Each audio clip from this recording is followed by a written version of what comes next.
It was 5 minutes to close when the landline rang again that I sighed. I'd already cleaned up and was ready to leave that I answered with my usual tone, but there was only silence. After a pause, a weak-old voice said, "One regular pie, please." No address confirmation, no goodbye, just a click and dial tone that I called out to my boss that someone still wanted a delivery.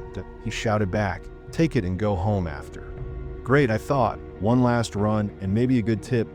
I grabbed the pizza box, locked up, and got into my car. The GPS led me past the main roads into a quieter area 0.7 miles out. The houses thinned and streetlights faded. I arrived at a house with no lights, no sound, no life. That I rang the bell and waited. No response. That I knocked harder, annoyed, and creeped out of the silence. Then I saw her, a face in the window, completely still. She didn't move or blink, just stared at me coldly. That I waved the box at her, tried to speak again, her head tilted slightly, and then she smiled, wide, unnatural. That I froze. The kind of cold that starts in your spine. This wasn't normal, this wasn't even human, and yet I couldn't stop looking back at that window. It was almost sunset when I got the last delivery of my shift. That MY boss tossed a ticket at me. Cottage address. Regular pie point, 15 miles into the woods. Perfect into a long day. I follow my GPS down a dirt road, tires bouncing on every rock, and houses in sight. Just trees, thick and quiet. Eventually, I reached a wooden lake house that looked decades old. The grass out front was knee-high and untouched. I walked up to the porch, box in hand, and knocked. The door had no knob, just a solid slab of wood. Within seconds, I heard footsteps on wood, slow, heavy, and close. They stopped just behind the door, but no one opened it. That I called out, "Pizza," but only silence answered. Then a raspy voice from inside whispered, "Bring it out back." The tone was off, harsh, like someone forcing the words. That I hesitated, glancing around the thick, shadowed yard. In the back, there was a small patio and an old metal table. Someone was sitting in the chair facing away from me. I called out again. No response, no movement. Then a man peeked around the back corner of the house, grinning, wide-eyed, like he'd been watching the whole time. That he whispered, "Come here, I want to show you something."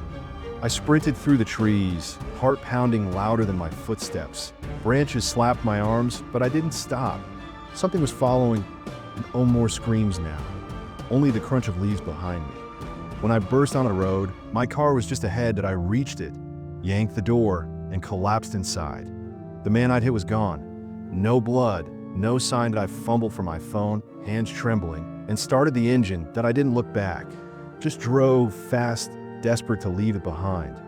Miles passed in silence. But I couldn't shake the feeling I was watched. I forced myself to breathe, trying to calm down. Trees blurred past the windows, headlights cutting through the fog. Then I felt it, that cold weight behind me. That I glanced into the mirror and froze. At a figure, completely still, but over its head, sat behind me. That I slammed the brakes hard in my throat and turned around. But the seat was empty. Nothing, just silence. Like it had never happened. I didn't know if I was losing my mind or being hunted. I kept driving until I reached the delivery address. That a woman opened the door, smiled, but then frowned. "You guys are partners now?" she asked, looking past me.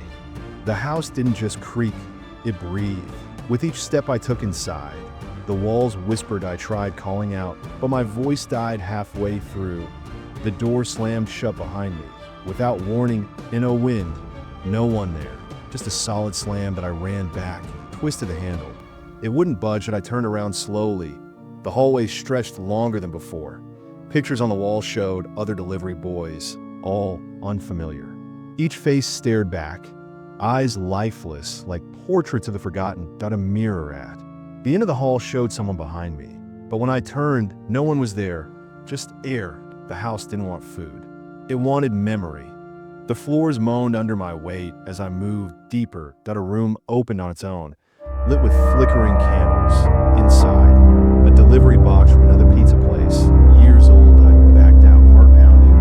There wasn't just one soul here. He had taken others, and it was their faces and fears. The house fed on them. Their fear looped forever. I ran down the hall, hoping for an exit.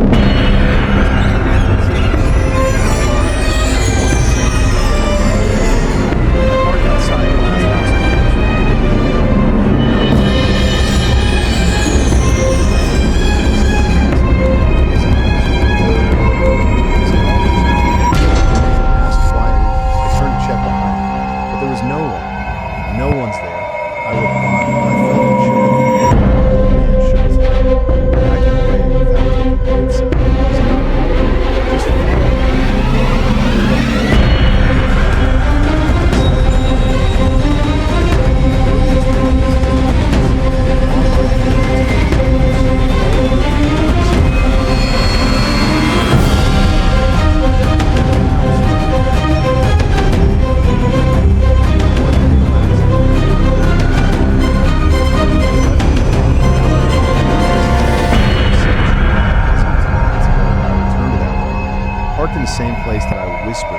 Is this what you want? Silence. I felt it, the seat behind me shifting slightly that I didn't run. I didn't cry. I just asked, "Are you done?" In the rear view, the reflection smiled, soft, almost sad, and then it was gone.